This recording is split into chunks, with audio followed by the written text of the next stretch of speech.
Continuing to get reaction to the cabinet reshuffle that happened late last night. Well, let's get the DA now, their perspective. John Steenhuisen, the chief whip of the party, here with us in, well, not here, he's in our parliamentary studios. Good to see you, John. Thanks so much for making the time to chat to us. Great, thank you very much for having me, Leanne. All right, so John, let's get your reaction. I just reading a couple of comments from the DA saying that this is a compromise cabinet. Is that your standpoint on this? Yeah, I think it's a cabinet for the ANC and to address the factions and fractions within the ANC rather than a cabinet that's best for South Africa. I think that the inclusion of Mr. Mabuza as the Deputy President of the Republic, essentially a heartbeat away from the presidency, is a prospect so terrifying that it's hard to fathom. Clearly, this was a fatal compromise made at Nasrec by Mr. Ramaphosa, and he's now being forced to deliver on it. Mr. Mabuza is a deeply compromised individual. I think there has been some good appointments. I think here one thinks particularly of Naledi Pandor at higher education, Praveen Gordhan at public enterprise, and of course the return of Minister Nene to finance when he's sworn in again as an MP. But the big concern as well is the retention of many of the state capturists, the Zuptas, that are still in that cabinet. One thinks here particularly of Minister Malusi Gigaba, who has been found recently to have lied in court and violated the Constitution, and who, while he was originally the Minister of Home Affairs, granted the Gupta citizenship using his ministerial discretion to allow them to carry on their nefarious activities here in South Africa. He still needs to be held accountable for that. And I think that the retention of him, Mrs. Batabile Dlamini, Nomvula Mokanyane, and a whole host of other compromised individuals will be the Achilles heel of the Ramaphosa cabinet and potentially his presidency. Yeah, I know that you've been, and particularly your leader, Mmusi Maimane, has been very, very vocal of Mabuza as the Deputy President of South Africa, saying that this is a danger to the country. Why? Why is he using such strong words? Why would one say that our Deputy President is a danger? Well, I think that if one looks at his track record in Mpumalanga, where he's essentially run a gangster state, he's taken care of political opponents. He's maneuvered. There's a wide variety of skeletons relating to corruption, maladministration and abuse of office. And his wheeling and dealing within that province is an open secret. Everybody knows it's been going on.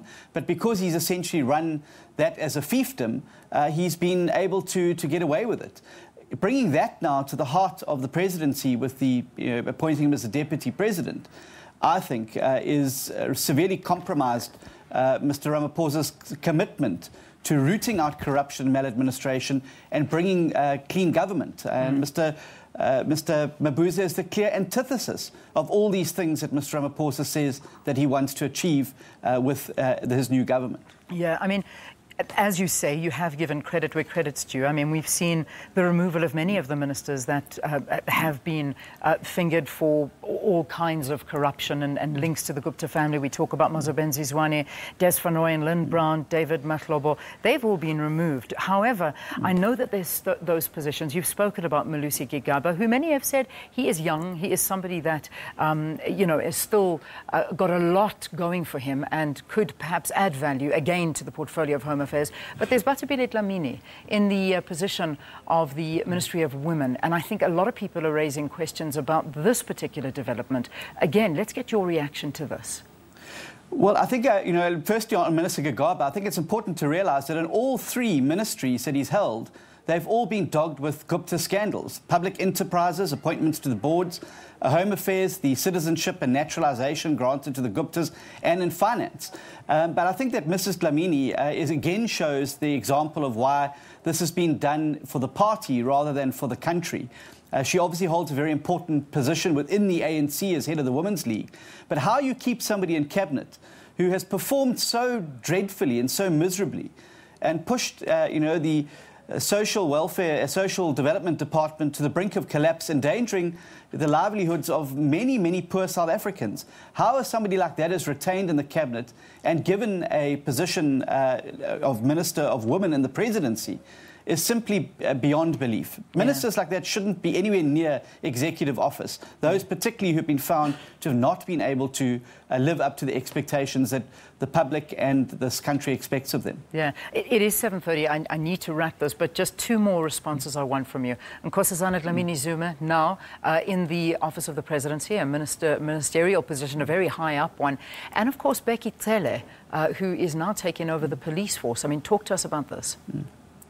Well, I think the first one with Nkosazana Dlamini Zuma, I think that it's also going to be very difficult for Mr. Ramaphosa to implement his New Deal when he's got such strong radical economic transformation adherents like Mabuza at the deputy presidency, like Nkosazana Dlamini Zuma in the presidency itself. It's going to be very difficult for him to make the bold new initiatives that are required to get South Africa working again, but most importantly to get South Africans back to work. Becky Cele, I know he's generally regarded as quite popular within the ANC, but there are still dark clouds that are hanging over him from his previous tenure as the police commissioner, the National Police Commissioner. He got involved in a very dodgy scandal there with Mr. Rusha Bangu, a businessman, and there still remain a whole host of unanswered questions around his tenure as the police minister.